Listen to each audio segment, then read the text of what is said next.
Shalom de nouveau. Maintenant ici je vais donner un peu encore les enseignements concernant l'exorcisme. Nous avons parlé de l'exorcisme. Hier j'ai laissé un peu de traces au niveau du côté religieux.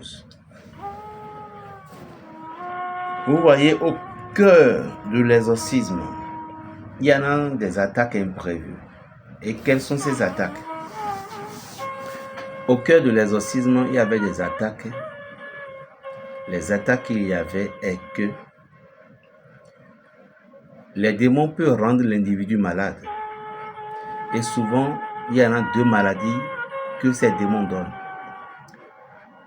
La personne peut commencer par avoir des maux de tête, comme les maux de ventre.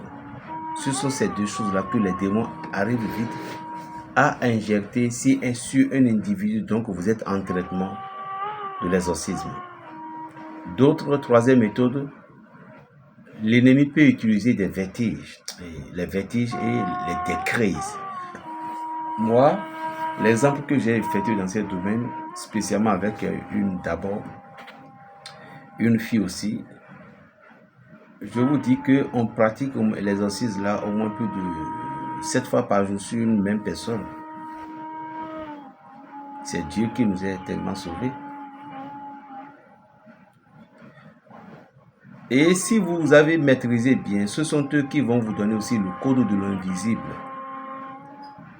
Ce sont eux qui vont vous livrer les codes de l'invisible. Alors, si vous êtes aujourd'hui actuellement dans le cas de l'exorcisme envers un individu, il y a le nom de certaines feuilles que je vais prononcer. Je ne sais pas si que vous pouviez avoir l'honneur de le connaître, mais vous y cherchez. Si vous avez pratiqué de l'exorcisme, je vais venir donner des plantes concernant ça. Ça reste, c'est un peu.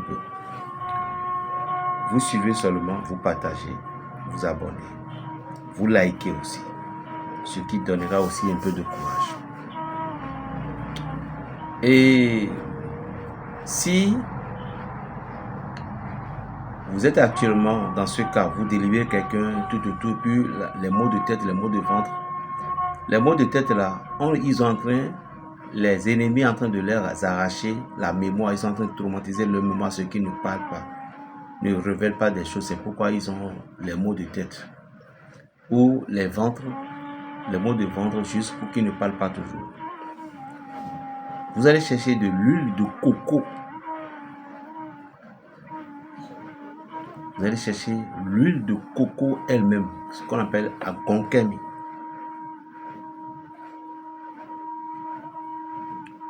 Vous allez chercher de l'ail, de poivre, les graines de poivre là. L'élécon, ça fait deux. Il y a une feuille qu'on appelle Sinfifama, feuille de l'eau, c'est ça que je vais appeler. Il y a une feuille qu'on appelle Sinfifama. Ça fait 3. Vous allez écraser ces 3 choses-là. Après les avoir écrasées, vous allez maintenant prendre l'huile de coco. Je dis bien l'huile de coco. Et vous mélangez. Vous allez mélanger cette composition avec l'huile de coco là en question et vous laissez reposer. C'est des choses que vous préparez d'avance, que vous laissez. Vous voyez, vous laissez ça là. Et après, vous devez en bénéficier. Donc, vous préparez cette chose et vous allez maintenant les consacrer avec le psaume 35 qui est reconnu spirituellement comme psaume de l'exorcisme de l'âme et du corps. Et vous allez demander l'intervention des anges ou le psaume 18 qui est le psaume mentionné dans le nom de l'archange Raphaël. Donc, vous demandez aux anges ce que vous voulez comme cette guérison pouvait être produite. Vous fermez ça, vous laissez ça pendant 3, 4 jours, 5 jours, 7 jours si possible. Vous allez filtrer. Cette huile-là, N'importe quelle personne dont vous êtes dans l'exorcisme avec et a fait de maux de tête, de maux de ventre venu, passez-lui cette huile sur le corps, sur la tête et aussi au niveau de son nombril. Si c'est des provocations démoniaques, ils vont le lâcher dans l'immédiat. Parce qu'il y aura des exorcismes. Dans l'exorcisme, vous avez constaté que lorsque vous venez de délivrer quelqu'un, ils vont dire: hey papa, mon corps me fait mal, j'ai du mal partout. Il n'y a pas de souci. Parce que c'est comme des plaies. Lorsque certaines entités a délivré, a laissé le corps tranquille, le corps doit être fatigué. Qu'est-ce que vous pouvez conseiller à ce dernier de faire? C'est simple. Dites-lui de préparer de l'eau tiède qui va brûler un peu son corps, qui va, au moment où il se douchait, elle-même va sentir que cette eau a pénétré mon corps. Et l'eau là, il va donner du sel, il va mettre du sel dedans. C'est-à-dire que il va saler l'eau. L'eau, s'il va devenir l'eau salée. Et c'est cette eau-là, maintenant, qu'il va utiliser pour rincer son corps.